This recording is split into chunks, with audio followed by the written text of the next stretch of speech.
Disclaimer: this is a fictional dramatization created for artistic, emotional, and educational storytelling purposes. All characters and events are entirely fictional and created using AI tools. No impersonation, misrepresentation, or harm is intended. The content contains scenes of danger involving child characters. However, no real persons or minors were involved in its production. Grace's Love Stories produces scripted, AI-generated stories that promote, entertain, inspire kindness, and emotional connection. We respect our viewers and strictly adhere to YouTube's policies. The snow crunched beneath my boots as I trudged through the forest path, each step sending small clouds of white powder dancing around my ankles. Winter had descended upon Ravenholt with unusual ferocity this year, blanketing the evergreen forest in layers of pristine white that sparkled like diamonds under the fading afternoon sun. The bitter cold pierced through my threadbare coat, but I didn't mind. After spending most of my life in the overcrowded human settlement on the outskirts of shifter territory, I had grown accustomed to discomfort. My fingers clutched the worn leather strap of my messenger bag, the familiar weight of medical supplies inside offering small comfort. 3 years working as the town's only human nurse had taught me to treasure these solitary journeys, to collect herbs from the neutral territory between our settlements. These quiet moments belonged only to me. No anxious patience, no suspicious glances, no constant reminders that I would never truly belong anywhere. My pale blonde hair, nearly white in the winter light, kept escaping from beneath my woolen cap, the strands dancing across my vision with each gust of wind. Grandmother used to say my hair was a blessing from the moon goddess, a mark that I was meant for something greater than the life I had been given. The memory of her gentle hands braiding my hair each morning before school brought a painful lump to my throat. "You carry healing in your hands, Eleanor," she would whisper, pressing her silver pendant into my palm.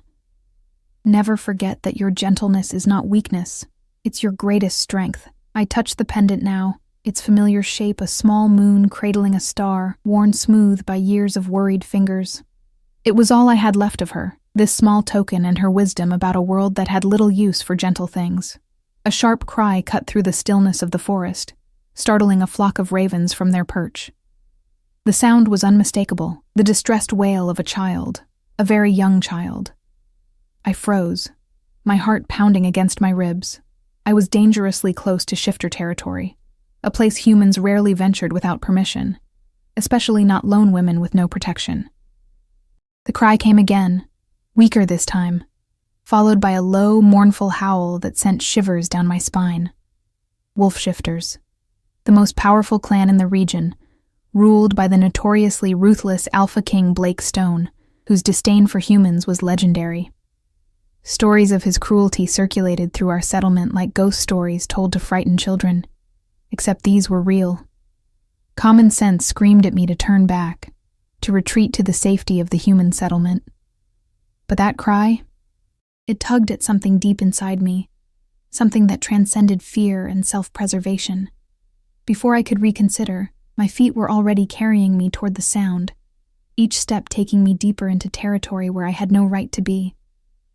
The trees thinned slightly, revealing a small clearing. There, huddled against the gnarled roots of an ancient oak, lay a small wolf pup, its fur a stunning silver white against the snow. Even from a distance, I could see something was wrong. The pup's hind legs lay at an odd angle, unmoving despite its desperate attempts to crawl forward. Approaching cautiously, I knelt in the snow several feet away, trying to appear as non-threatening as possible. "Hello, little one," I whispered, extending my hand palm up. "I won't hurt you." The pup's eyes, an extraordinary amber gold, fixed on me with an intelligence that took my breath away. There was no mistaking the awareness in that gaze. This was a shifter child, not a common wolf. My stomach knotted with fear. To interfere with a shifter child, especially one from the royal bloodline, which I suspected, given the unusual coloring, could mean death. Yet the pup whimpered again, a sound of such profound suffering that my decision was made in an instant. I slowly removed my scarf and held it out for the pup to sniff. "I'm a nurse," I said softly, though I knew the child was too young to understand. I help people who are hurt. Will you let me help you? To my surprise, the pup stopped growling and instead gave a small, pitiful whine, dropping its head to the snow in what seemed like surrender. With gentle movements, I examined the pup's hind legs, my trained fingers finding the telltale signs of a congenital defect rather than an injury. The pup had been born this way, unable to walk properly, likely abandoned to die in accordance with shifter law. The strong survive, the weak perish. A cruel but ancient tradition. You poor thing, I murmured, feeling tears sting my eyes. You've been out here all alone, haven't you? Decision made, I carefully wrapped the pup in my scarf and lifted it into my arms. The small body trembled against my chest, seeking warmth. I'm going to take care of you, I promised, tucking the bundle inside my coat. No one deserves to be left alone in the cold.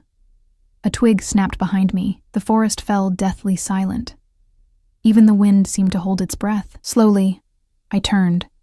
The pup clutched protectively against my chest. He stood at the edge of the clearing, a man who was clearly not merely a man.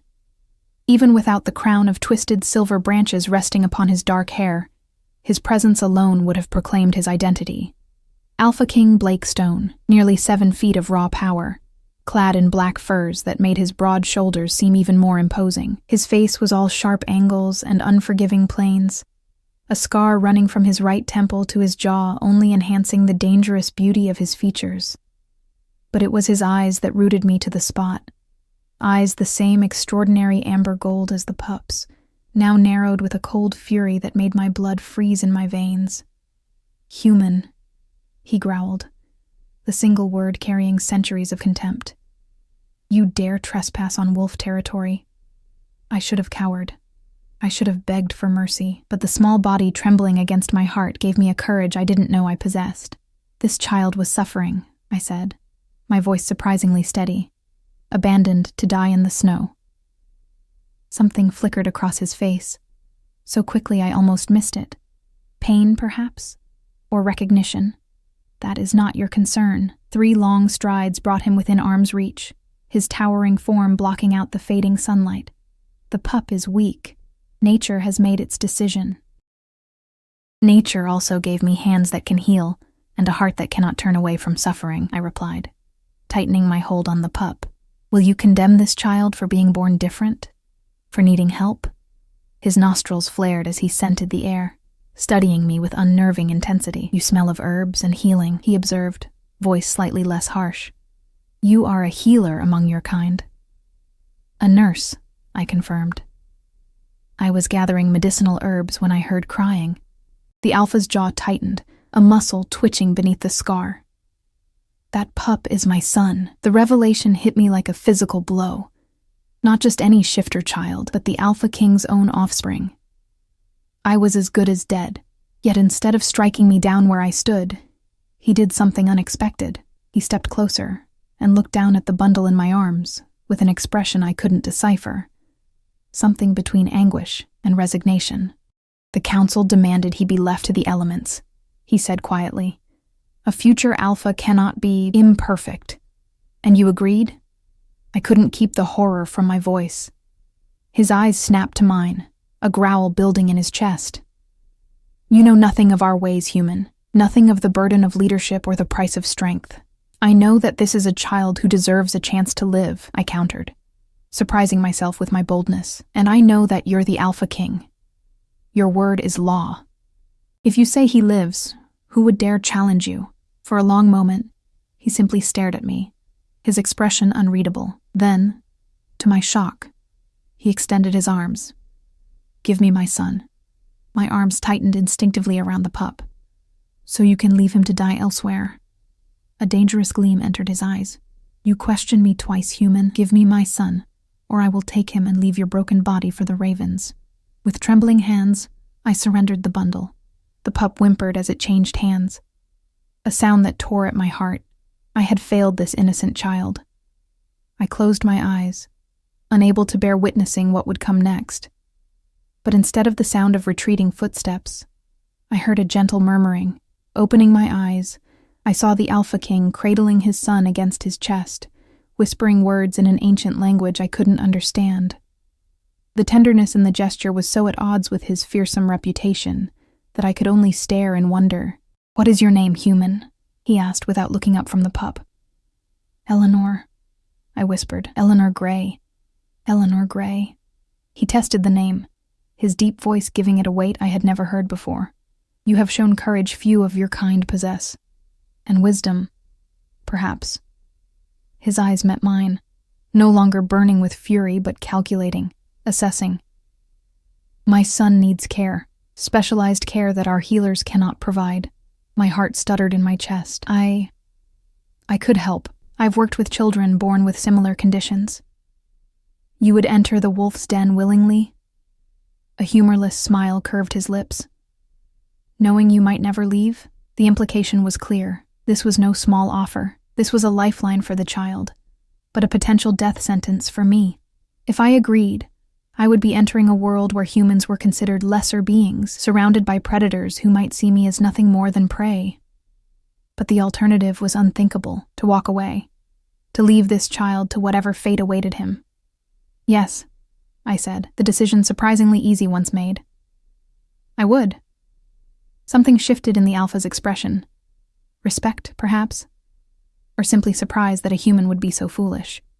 "Then you will come with us," he declared, his tone making it clear this was not a request but a command. "You will attend to my son's needs. If he thrives under your care, you will be rewarded. If he does not..." He left the threat unfinished. Night was falling rapidly now, the forest growing darker around us. The Alpha King turned, clearly expecting me to follow without question. "Wait!" I called, hurrying to catch up to his long strides. "What's his name? Your son?" The Alpha paused, looking down at the pup now sleeping against his chest. For an instant, I glimpsed something almost vulnerable in his expression. A father looking at his son, not an alpha assessing weakness. "He has no name," he said finally. "Names are given in the naming ceremony on the full moon after birth. He was deemed unworthy." The casual cruelty of the statement sent anger flaring through me, hot and unexpected. "Then perhaps it's time he received one," I suggested, more boldly than was wise. The Alpha's eyes narrowed slightly, but to my surprise he nodded. "Perhaps it is." He studied me for a long moment, his expression unreadable. "The moon rises, Eleanor Gray. We must reach the pack before full dark. Dangers lurk in these woods that even I would not tempt." With that, he turned and continued walking, his powerful form carving a path through the snow. I followed, acutely aware that with each step, I was leaving behind everything familiar and venturing into a world where I was neither welcome nor understood. Yet as I watched the gentle way the fearsome Alpha cradled his son, I felt the first fluttering of hope. Perhaps in saving this child, I might discover what my grandmother had always insisted was waiting for me, a purpose greater than I had dared to imagine. Behind us, the sun slipped below the horizon, casting long shadows through the trees. Ahead lay the unknown, a path I had never intended to walk, leading to a destiny I could never have foreseen. The Alpha's fortress loomed before us, a sprawling structure of dark stone and towering spires that seemed to pierce the night sky like accusing fingers. Torches lined the massive walls, their flames dancing in the wind, casting eerie shadows across the snow-covered courtyard. Guards stood at attention as we approached, their eyes widening at the sight of a human walking alongside their king. "My lord," one of them began, his gaze darting between the Alpha and me. "The council has gathered. They await your return to confirm the deed is done." Blake's expression hardened, his jaw setting into a rigid line. "The deed is undone," he replied coldly, "and the council will answer to me for their presumption." The guard blanched visibly, taking an instinctive step back. "Yes, Alpha, this human is under my protection," Blake continued, his voice carrying across the courtyard where curious onlookers had begun to gather. "She is here to tend to my son. Any who threaten her, threaten me. Is that understood?" A chorus of affirmations rippled through the crowd, though I could feel their stares burning into me. Curious, hostile, disbelieving. I kept my head high, focusing on the small bundle still cradled in Blake's arms. Whatever dangers awaited me here, they were worth facing for the chance to help this child. Blake led me through massive wooden doors carved with intricate wolves in various hunting poses. Inside, the fortress was surprisingly warm, with tapestries lining stone walls and fire pits glowing in the great hall. Servants scurried out of our path, keeping their eyes downcast. None dared to question why their king had returned with both the condemned pup and a human woman, but their furtive glances spoke volumes. "This way," Blake commanded, leading me up a spiral staircase. "My private quarters are in the north tower. You will stay in the adjoining chamber." I followed silently, trying to memorize the layout of this labyrinthine structure, while ignoring the knot of anxiety tightening in my stomach. The pendant beneath my clothes seemed to grow heavier with each step, my grandmother's voice echoing in my memory. "Your gentleness is not weakness. It's your greatest strength." I would need all the strength I could muster here. Blake's quarters were unexpectedly austere for a king, spacious, but lacking the opulence I had imagined. A massive 4-poster bed dominated one wall, covered in furs rather than fine linens. Weapons hung on another wall. Swords, daggers, a magnificent bow, all well used rather than ceremonial. A desk piled with maps and documents stood near windows that overlooked the forest beyond the walls. "You will sleep there," he said, nodding toward a door I hadn't noticed. The room was meant for a royal consort, though I have never taken one. I swallowed hard at the implications, but said nothing as he pushed open the door. The room beyond was smaller but comfortable, with a bed, a washing basin, and a small fireplace already crackling with fresh flames. Someone had prepared it, expecting my arrival. How was that possible when Blake himself hadn't known I would be coming? As if reading my thoughts, Blake smiled grimly. "News travels fast in a wolf pack, Eleanor Gray. My guard sent word ahead while we were still in the forest." He crossed to a carved wooden cradle near the fireplace in his own chamber, gently placing his son inside. The pup had shifted during our journey, transforming into a human infant with wisps of silver-white hair and the same extraordinary amber eyes. The change had clearly exhausted him. He now slept peacefully, tiny fists curled against his chest. I approached cautiously, my medical training taking over as I assessed the child. "May I?"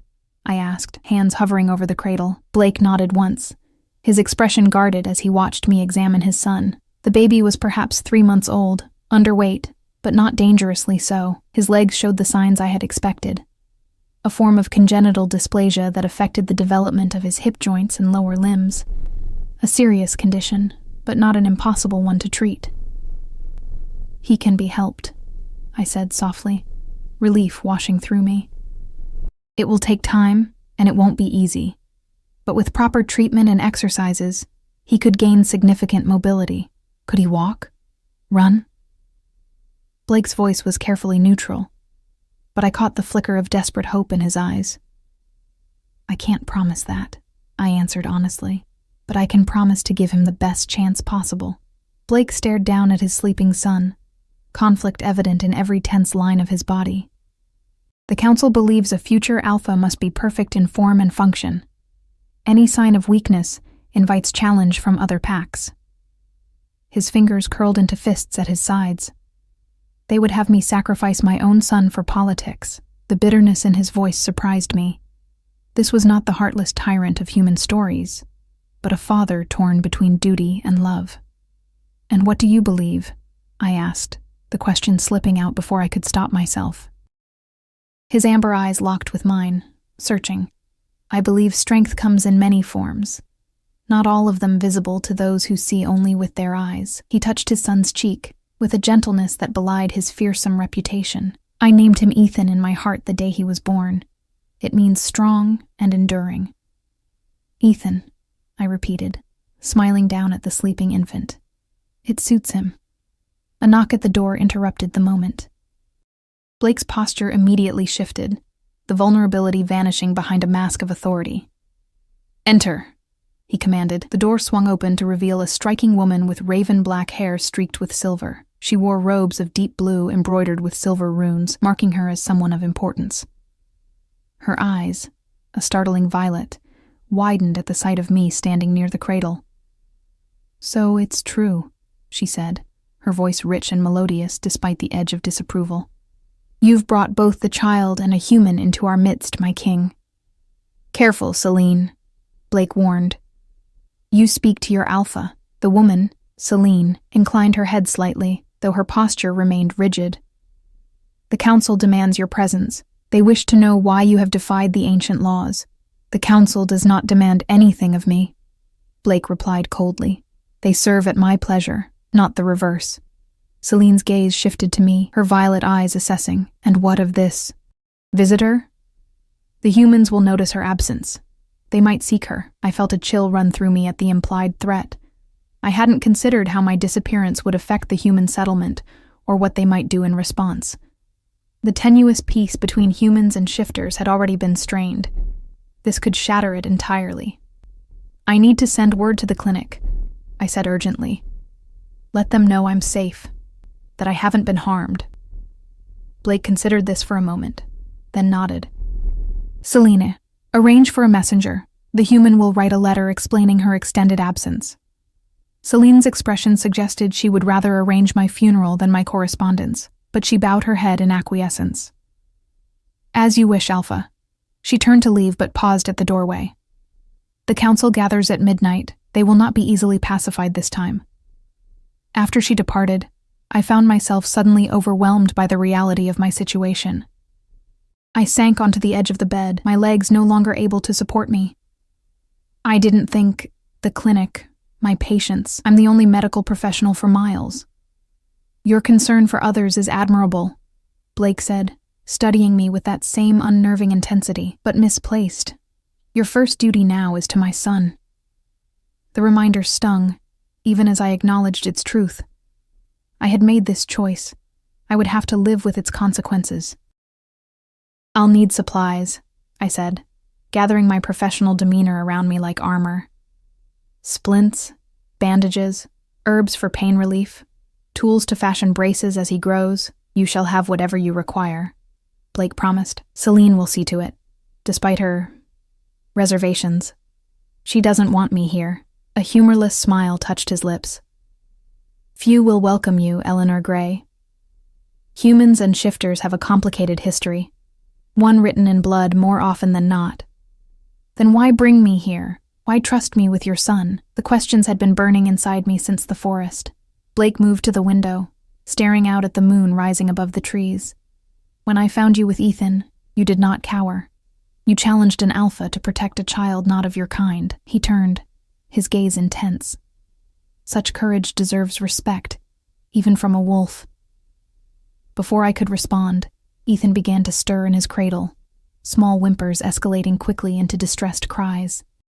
I moved to him instinctively, lifting the infant into my arms with practiced ease. He's hungry, I observed, rocking him gently. When was the last time he fed? A shadow crossed Blake's face. The wet nurse refused to touch him after the council's decree. No one would. Horror filled me as the implication became clear. This child had been slowly starving along with everything else. We need milk, immediately, and a feeding cloth. Blake moved with surprising speed, calling orders to a servant waiting outside the door. Within minutes, a tray arrived bearing a pitcher of milk, several cloths, and a small curved implement I recognized as a feeding spoon designed for infants. Under Blake's watchful eye, I dipped a cloth into the warm milk and held it to Ethan's lips, allowing him to suckle the liquid. It was a slow process, but the baby fed eagerly, his tiny hands grasping at the cloth. You've done this before, Blake observed, watching the gentle way I cradled his son. Many times. At the clinic, I often care for infants whose mothers are unable to nurse. I smiled down at Ethan, whose eyes were beginning to droop as his hunger abated. He's strong. See how well he feeds despite everything. Like his mother, Blake said softly, a distant pain entering his eyes. I hesitated, unsure if I should pry, but my curiosity won out. What happened to her? For a long moment, I thought he wouldn't answer. Then, his voice low and carefully controlled, he said, Anya died bringing him into this world. There were complications. Our healers could not save her. His hands clenched and unclenched at his sides. Her last words were a plea for me to protect our son, no matter his form or function. I'm sorry, I whispered, understanding now the source of his conflict. "You made her a promise, one I nearly broke today," he admitted, the self-loathing in his voice unmistakable. "Out of fear, not for myself, but for him. A life of ridicule and challenge awaits a wolf who cannot run with the pack. Or perhaps a life that forges a different kind of strength," I suggested, laying the now sleeping Ethan back in his cradle. "One that might change how your people see weakness and difference." Blake studied me with renewed interest. "You speak as though you understand such things firsthand." I touched my pendant through my clothing, drawing strength from it. "I do. In the human settlement, I am tolerated for my skills, but never truly accepted. My grandmother raised me after my parents died in the last border skirmish. The townspeople never let me forget that I should have died with them, yet you stayed. You heal those who merely tolerate you." "I heal because that is who I am," I replied simply. "Their acceptance or lack of it doesn't change that." A commotion outside the door interrupted us. Raised voices, the sound of approaching footsteps. Blake moved with predatory grace, positioning himself between the cradle and the door just as it burst open. 3 men entered, each bearing the distinctive silver armbands of council members. They froze at the sight of Blake's defensive posture, their eyes darting between their alpha, the cradle, and me. The eldest of them, a white-haired man with a face mapped by scars, stepped forward. "Alpha, you dishonor our traditions. The pup was judged and found." "Silence, Thorn," Blake growled, the sound raising the hair on the back of my neck. "You overstep." "We speak for the pack," another counselor insisted, this one younger but no less arrogant. "A crippled heir weakens us all. And now you bring a human into our sacred halls? The pack will not stand for this." "Then let them challenge me," Blake replied, his voice deceptively soft. "Let any who question my rule face me in combat. Until then, my word is law." He advanced on the counselors, power radiating from him in almost tangible waves. "My son lives. The human stays. These matters are not open for debate." The council members exchanged glances, clearly caught between fear and outrage. "We cannot protect you from the consequences of this decision," Thorn warned, retreating toward the door. "When the neighboring packs learn you've chosen a defective heir and brought a human into our midst, get out." The 2 words carried such menace that even I shrank back. "Get out, before I forget you once served my father with honor." After they departed, Blake remained motionless for several long minutes, his breathing heavy, fingers flexing as though fighting the urge to shift. Finally, he turned to me, his expression grim. "You see now what we face," he said. "Not everyone will accept my decision. There will be those who seek to harm Ethan and you, to preserve what they see as the natural order." Fear coiled in my stomach, but I lifted my chin. "I'm not leaving." A ghost of a smile touched his lips. "No, I don't believe you would." He moved to a chest at the foot of his bed and withdrew something that glinted in the firelight. A dagger, small but lethal looking, its handle inlaid with moonstones. "Take this," he said, offering it to me hilt first. "Keep it with you at all times." I accepted the weapon hesitantly, its weight unfamiliar in my hand. "I've never used a blade against another person." "Pray you never need to," Blake replied.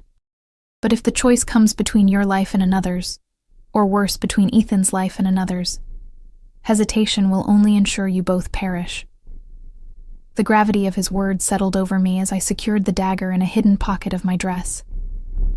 Beyond the windows, the moon climbed higher in the night sky, its cold light spilling across the floor. In its silvery glow, the sleeping infant looked impossibly fragile, unaware of the storm gathering around him, or of the unlikely alliance formed in his defense. "Rest," Blake instructed, moving toward the door. "The coming days will test us both.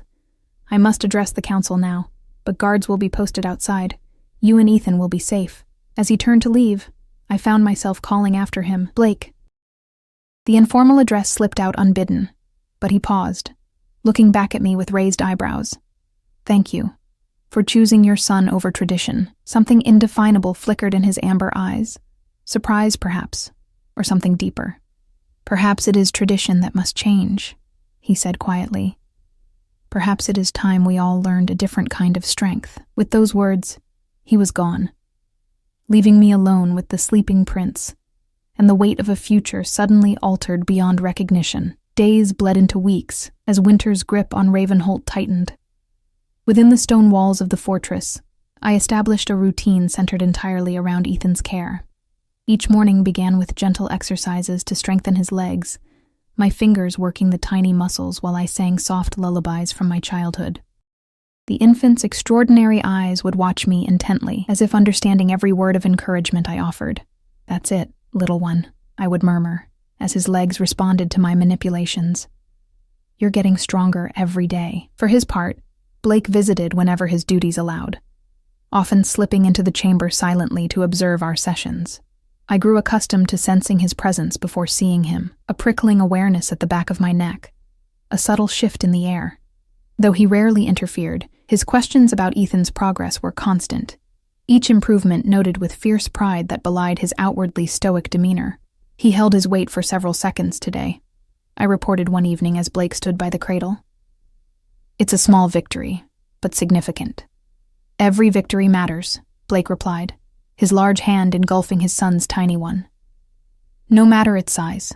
In those quiet moments, I glimpsed the man beneath the alpha, a father desperate for his child's success, a leader questioning traditions he'd been raised to uphold. It became increasingly difficult to reconcile this Blake with the monster of human legends. Life within the pack, however, remained precarious. While some shifters had begun to accept my presence, nodding respectfully when we crossed paths in the hallways, others made their hostility clear. More than once, I entered my chamber to find subtle signs of intrusion, items slightly displaced, the lingering scent of an unfamiliar wolf. Celine proved an unexpected ally in these troubled waters. Though initially cold, the pack's healer had warmed to me gradually after watching my dedicated care of Ethan. "You have healing hands," she admitted one afternoon while observing a therapy session. "I've never seen such improvement in a condition our healers deemed hopeless." "It's not hopeless," I replied, demonstrating a new stretching technique. "It just requires patience and consistency. Qualities wolves often lack," she noted with dry humor. "We prefer immediate solutions, decisive action. Some problems can't be solved with teeth and claws." Celine's violet eyes studied me thoughtfully. "Perhaps that's why the moon goddess sent you to us, Eleanor Gray. To teach an old pack new tricks." Her words stayed with me long after she departed, resonating with my grandmother's belief that I was meant for something beyond my human settlement. The most significant change, however, came on the night of the full moon. I had been warned to remain in my chambers during the pack's monthly hunt, a wild, sacred ritual where even the most civilized shifters surrendered to their primal instincts. Ethan, too young to shift voluntarily, had been restless all day, sensing the lunar energy that called to his wolf. As moonrise approached, Blake entered our chambers, his movements already more fluid, more predatory than human. "We hunt tonight," he said simply, his voice rougher than usual. "You will stay here until dawn." I nodded, having expected this instruction, but then he surprised me. "I want Ethan to feel the moonlight," he continued, approaching the cradle where his son squirmed with unusual agitation. "Even if he cannot run with the pack, he should know his heritage." My protest died unspoken as I recognized the importance of this moment. Blake lifted Ethan carefully, cradling him against his chest as he moved to the balcony doors. Outside, the full moon hung low and heavy in the night sky, its silver light bathing them both as Blake held his son up to face their celestial mother. "You are Wolf," Blake whispered to the child, moon-blessed and strong in ways the council cannot understand. "One day, you will find your own way to run with the pack." The infant's response was immediate and astonishing. Though he could not shift fully, a shimmer of silver fur rippled across his skin, his eyes glowing with heightened amber light. A small, unmistakable howl rose from his throat, weak but defiant, calling to the moon that pulled at his blood. Blake's eyes met mine over his son's head, fierce with triumph and something that might have been gratitude. In that moment, I understood that I had given him more than medical care for his child. I had given him hope.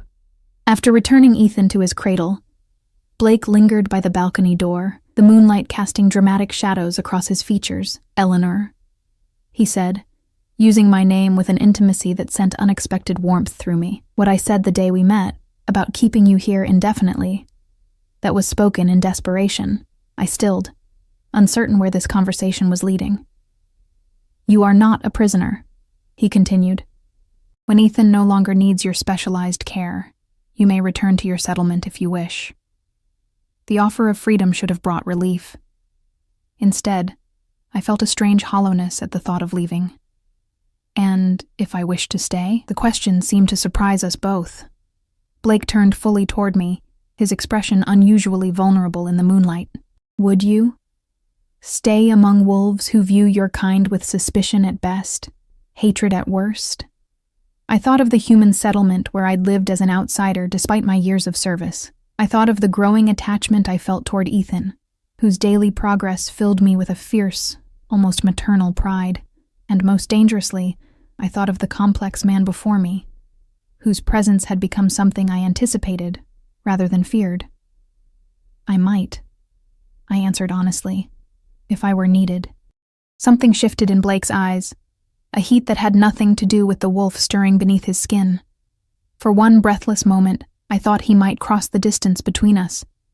Instead, he inclined his head slightly, a gesture of respect rather than dominance. You are needed, Eleanor Gray, he said quietly. More than you know. With those enigmatic words, he departed for the hunt, leaving me with a sleeping prince and a heart beating far too quickly for my own good. The attack came just before dawn.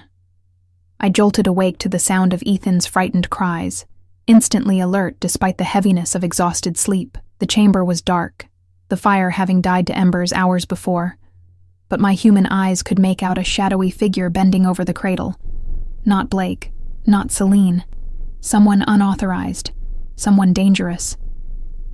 Moving silently, I reached for the dagger I kept beneath my pillow, Blake's warning echoing in my mind. If the choice comes between your life and another's, or worse, between Ethan's life and another's, hesitation will only ensure you both perish. Step away from him, I commanded, surprised by the steadiness in my voice as I rose from the bed.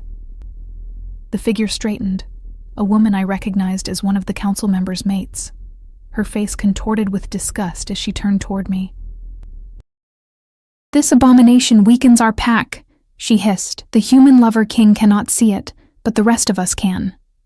A crippled alpha is no alpha at all. She held something in her hand, a small vial containing dark liquid.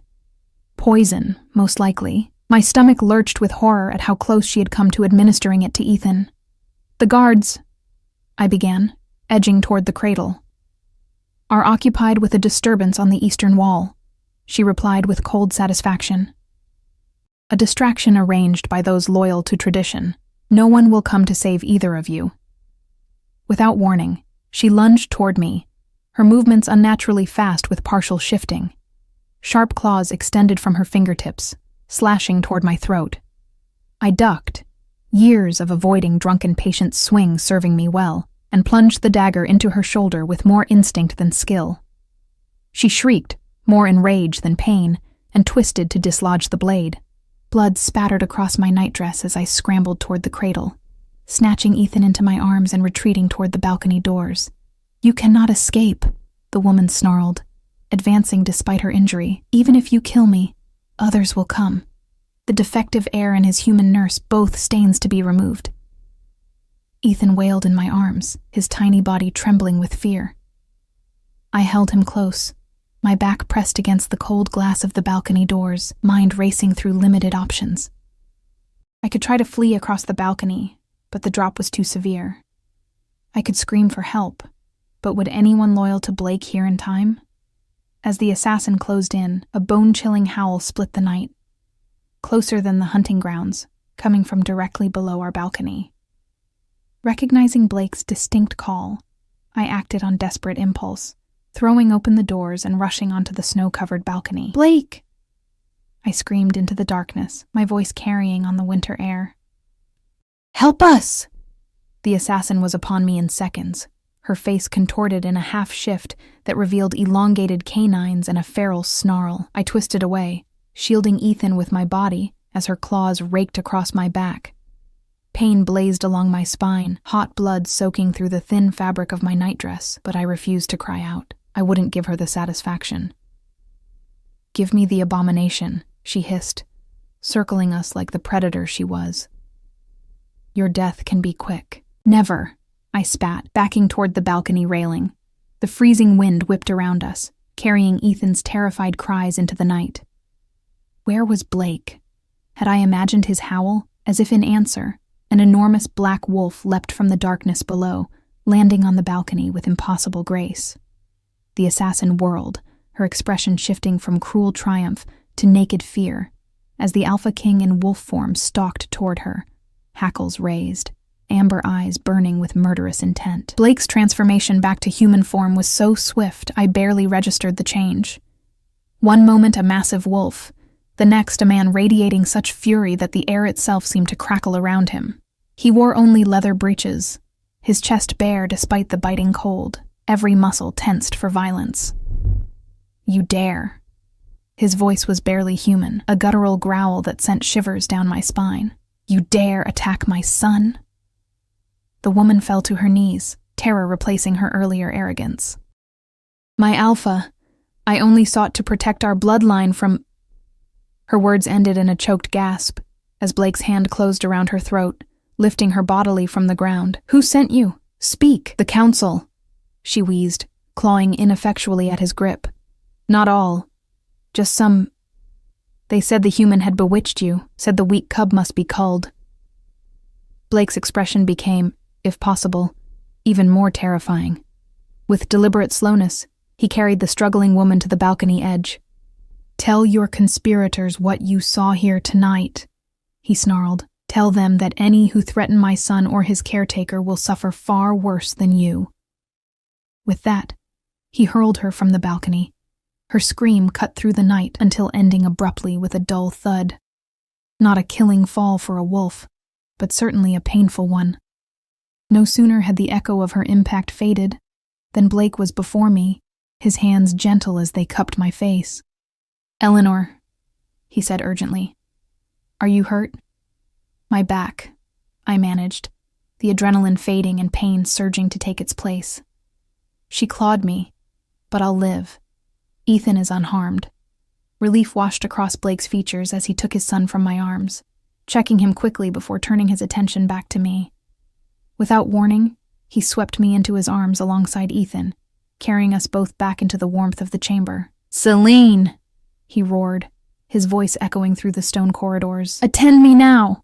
While waiting for the healer, Blake laid me carefully on my stomach across his bed, then placed Ethan in his cradle, murmuring soothing words until the infant's cries subsided. The tenderness in these actions contrasted sharply with the violence I had just witnessed, reminding me of the complexity of the man I had come to. To what? Respect? Trust? Something deeper I dared not name? Selene arrived breathlessly, her silver-streaked hair loose around her shoulders. "My Alpha, what has—" She stopped short at the sight of me, blood soaking the back of my nightdress. "Eleanor." "Treachery," Blake growled, pacing like the wolf he was. "Council members conspiring against the throne. They sent an assassin for Ethan and Eleanor while I was at the hunt." Celine's violet eyes widened, then narrowed with cold fury. "Who?" "I will discover that shortly," Blake promised, his tone making me grateful I was not among the conspirators. "Tend to Eleanor's wounds while I secure the fortress." He paused at the doorway, looking back at me with an intensity that stole my breath. "I will return soon. You are safe now." After he departed, Celine helped me remove the ruined nightdress, her practiced hands gentle as she cleaned the 4 parallel gashes across my back. "These will scar," she said regretfully. "Shifter claws always leave marks." "Scars are just stories written on skin," I replied, wincing as she applied a stinging salve. "I can live with them." Celine worked in silence for several moments, then said quietly, "You could have fled with Ethan, saved yourself. Why didn't you?" The question surprised me, though I supposed it shouldn't have. "And go where?" "Into a snowstorm, with an infant who needs special care and assassins who would follow. Besides," I hesitated, the truth difficult to articulate. "Besides what?" Celine prompted. Besides, this is where we belong now, I admitted softly. Ethan and I couldn't leave him. And I couldn't leave Blake, she finished for me, a knowing tone in her voice. You couldn't leave Blake. I said nothing, unwilling to confirm what seemed increasingly obvious, that my feelings for the Alpha King had evolved far beyond professional duty or even friendship. Celine sighed, finishing the bandages around my torso. The pack has whispered about the way he looks at you. Some with concern, others with interest. No alpha has ever taken a human mate, but then no alpha has defied the council to save a disabled heir either. She helped me into a clean nightdress. Blake Stone rewrites our laws with every breath he takes. You say that as though you approve, I observed, carefully sitting up. A rare smile touched her lips. Change comes to all things eventually, Eleanor. Even to packs as old as ours. Perhaps especially to packs as old as ours. Her expression grew serious again. But be warned. Change rarely comes without bloodshed. Her words proved prophetic. Over the next several days, the fortress became a battleground of politics and loyalty. Blake moved with ruthless efficiency, identifying the council members involved in the conspiracy and delivering swift justice. 2 were executed publicly, a grim reminder of the consequences of treason. 3 others were banished, stripped of rank and pack protection. The remaining council members pledged renewed fealty, though whether from genuine loyalty or fear remained to be seen. Throughout this turmoil, Blake visited our chambers each evening, his demeanor softening visibly as he crossed the threshold. He would sit beside Ethan's cradle, often reading ancient pack histories aloud in a deep, soothing voice that never failed to lull his son to sleep. Then, invariably, he would turn his attention to me, asking about my recovery, discussing Ethan's progress, and gradually, sharing more of himself. I learned of his childhood as the second son, never expected to rule until his older brother's death in territorial wars. Of his arranged marriage to Anya, a political alliance that had blossomed into genuine affection if not passionate love. Of his vision for a pack that valued strength of character alongside physical prowess. In turn, I shared stories of my grandmother's wisdom, my early fascination with healing arts, and the isolation of being different in a community that prized conformity. Each exchange built a bridge between our worlds, span by fragile span. 2 weeks after the attack, Blake entered our chambers with unusual hesitancy, something concealed behind his back. You're nearly healed, he observed, nodding toward my back where the wounds had closed to pink lines thanks to Celine's salves. Nearly, I agreed, curious about his strange mood. Is something wrong? No. He seemed to struggle with words, uncharacteristic for the usually decisive alpha. I have something for you, a token of gratitude for your protection of Ethan. From behind his back, he produced a delicate silver circlet adorned with moonstone and amber. Precious gems that exactly matched our eyes. I gasped, recognizing its significance from the histories I had been studying. This was no mere jewelry, but a symbol of high status within the pack. Blake, I can't accept this. The others will accept what their alpha decrees, he interrupted, though gently. You have earned this recognition, Eleanor. You shed blood defending the royal heir. By pack law, that makes you his guardian, his family. My fingers trembled as I touched the beautiful circlet. This changes things. Yes, he agreed, his amber eyes intent upon my face. It does. That night, at Blake's insistence, I joined the pack's weekly gathering in the Great Hall for the first time. Dressed in a gown of forest green provided by Celine, the silver circlet resting upon my blonde hair, I carried Ethan in my arms as we entered alongside Blake. A hush fell over the assembled shifters, hundreds of eyes turning to watch this unprecedented scene. Their alpha, a human wearing pack insignia, and the disabled heir previously condemned to death. Blake raised his voice, the natural authority in it commanding absolute attention. Tonight, we honor courage and loyalty. Eleanor Gray has proven herself worthy of pack protection and respect. She wears the Guardian's circlet by right of bloodshed in defense of the royal line. From this day forward, she is to be accorded the status of pack member and royal guardian. His gaze swept the hall, challenging any to object. Is this understood? A murmur of assent rippled through the crowd, some eager, some reluctant, but none daring to contradict their alpha openly. As we moved through the gathering afterward, I was acutely aware of the mixed reactions. Curious stares, respectful nods, and yes, some hostile glares quickly masked. Yet, something had fundamentally shifted.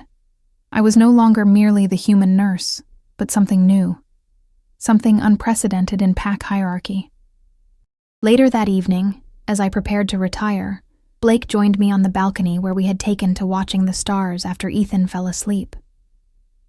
The night was clear, countless diamonds scattered across black velvet, the waning moon casting gentle silver light across the snowy landscape. "They're beginning to accept you," Blake observed, standing closer than usual, his warmth a shield against the winter chill. "Some of them," I agreed cautiously. "Others will take more convincing."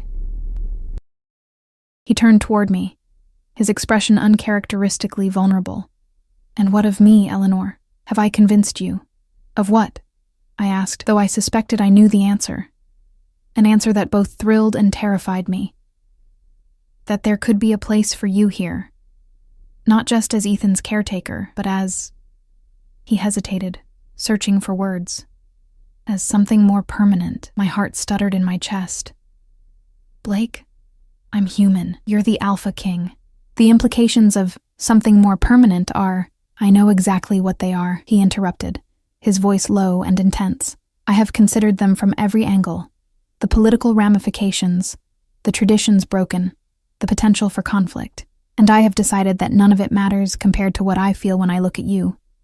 His words hung in the frigid air between us, honest and unadorned.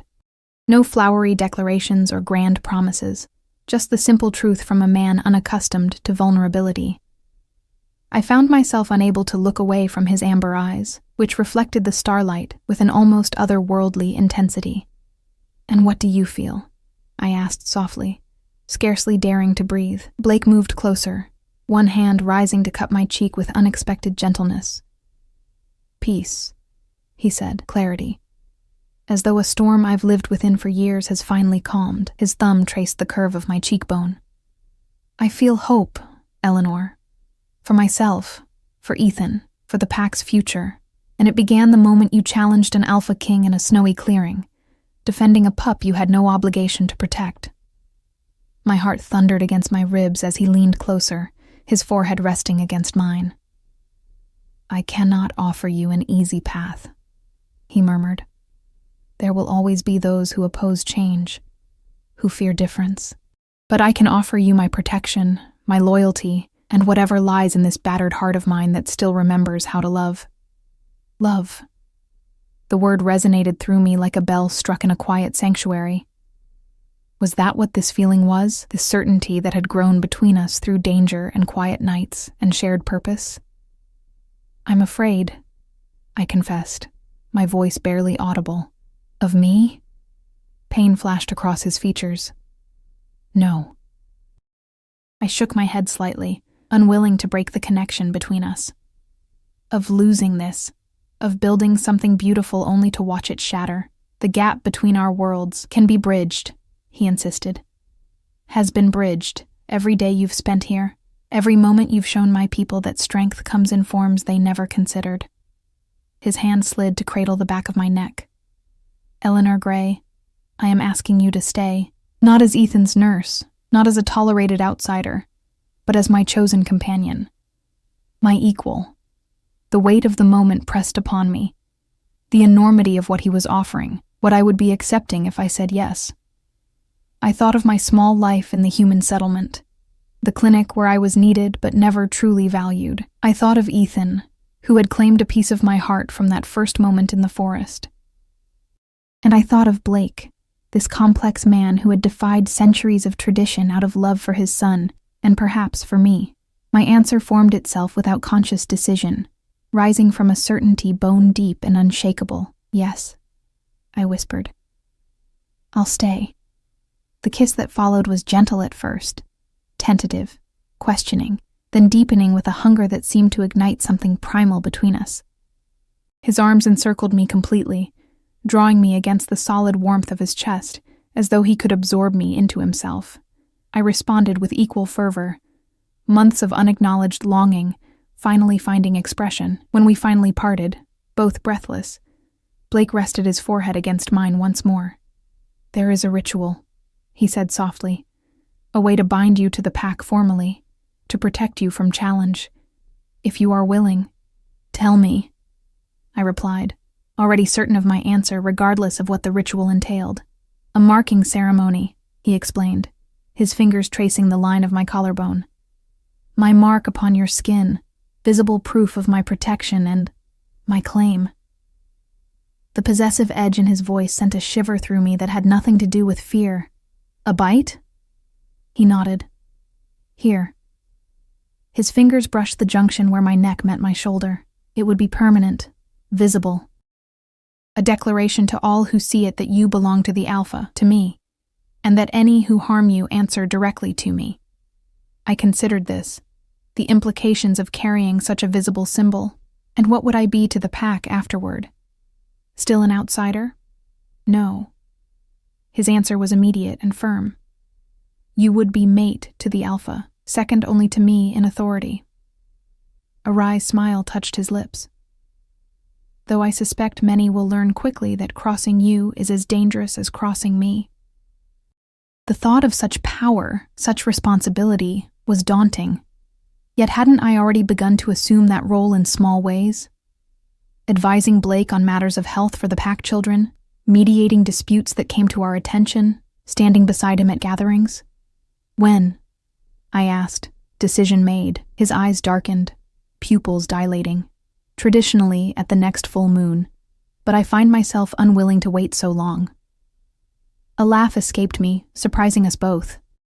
"Patience has never been your strongest virtue, Alpha, not when something precious is within my grasp," he agreed, his smile transforming his usually stern features into something devastating in its beauty. The marking ceremony took place 3 nights later, at moonrise.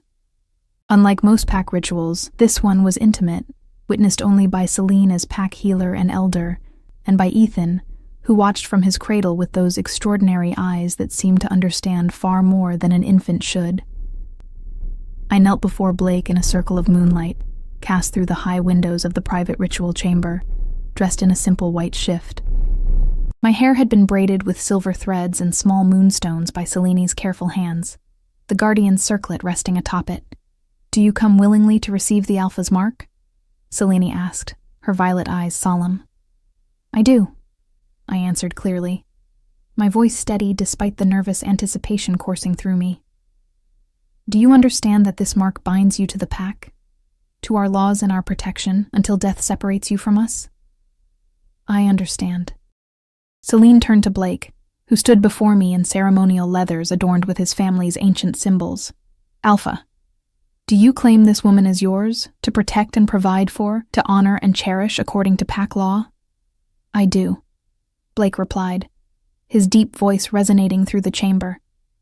"And more than pack law demands, I claim her as my equal, my partner in all things." Celine's eyebrows rose slightly at this addition to the traditional vow, but she nodded in acceptance. Then let the bonding commence. Blake knelt before me, our eyes level, his hands gently cradling my face.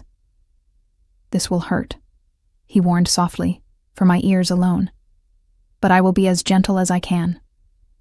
I nodded, tilting my head to expose the curve of my neck. "I'm not afraid." His lips brushed mine briefly, tenderly, before he moved to nuzzle against my throat. His breath hot against my skin.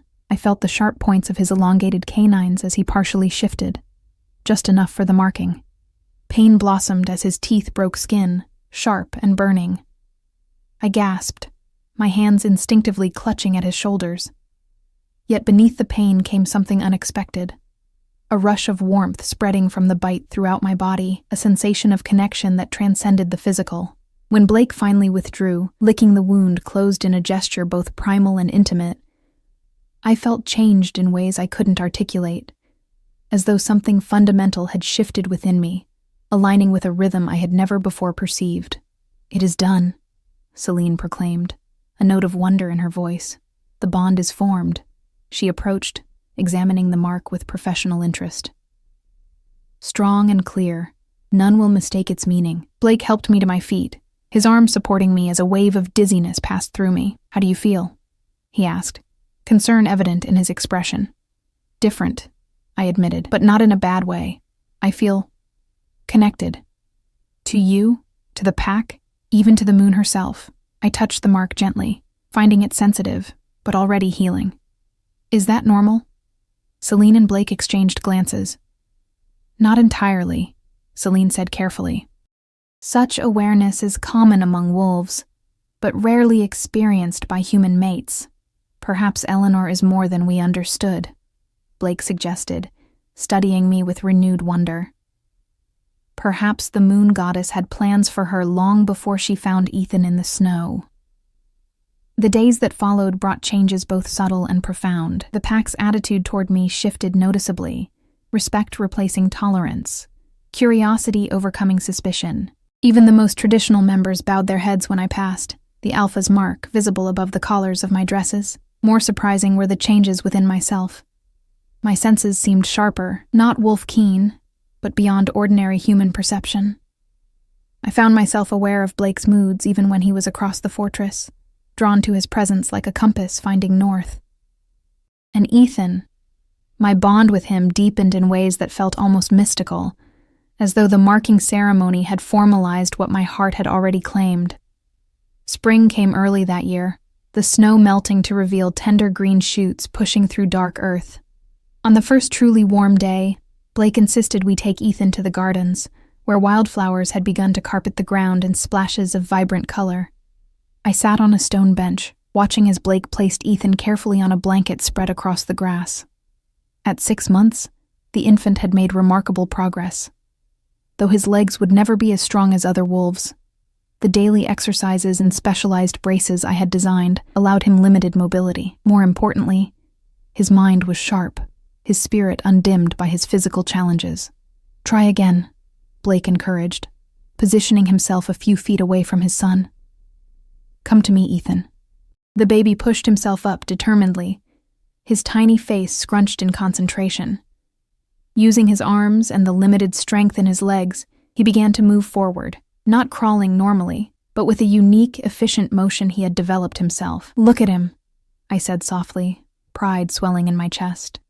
"He's found his own way to move." Blake's expression held such fierce joy it nearly brought tears to my eyes. "Just as you said he would."